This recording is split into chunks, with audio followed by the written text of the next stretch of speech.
Foolish people judge Christians, and that's a reason why we suffer. We're trying to follow Christ, and yet people are judging us for doing the right thing. I was just reading 1 Peter, and this is what it said at the beginning of the chapter. Therefore, since Christ suffered in the flesh when he was a human, you must arm yourselves with the same understanding that you are also, as a human, going to suffer for following Christ. Because the one who suffers in the flesh, the one who suffers as a human being, is finished with sin.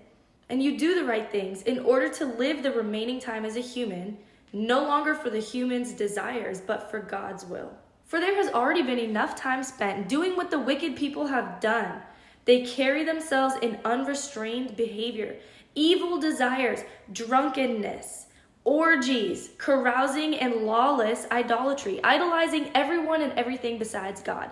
They'll put priorities on anything besides our Creator. Why?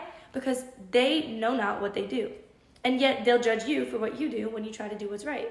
Verse 4 says, they are surprised you don't join them in the same flood of wild living, and they slander you. They blaspheme your name. They call you out and call out on you for doing the right thing because they are surprised you don't join them in doing the wrong thing. They're like, why are you acting different for good reasons? That's weird. Why don't you join us in doing our bad behavior? Why are you different?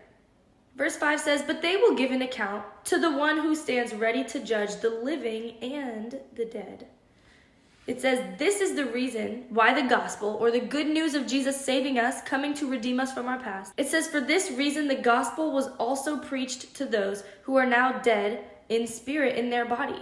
Those who are living with a dead spirit are not awakened yet because of Jesus Christ. So that's why we preach the gospel to people who don't believe in it. That's why I post on Instagram, TikTok, and YouTube every day, because I am trying to preach the gospel to those who are dead in spirit, who have not been awakened by God yet. That's my mission.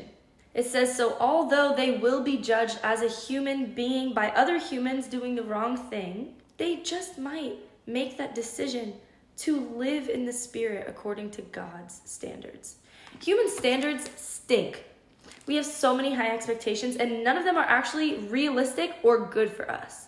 But God's standards are good for us. They're so easily attainable. All you got to do is lay your life down at the cross and say, I can't do this on my own, God. I'm going to let you be the leader. You can be the captain of this boat, and I will just be the human vessel, the human body, living in your will, doing whatever you want me to do, God. I obey. I will do whatever you want. God makes it real easy. Humans make it real hard. So just follow God and make your life so much easier.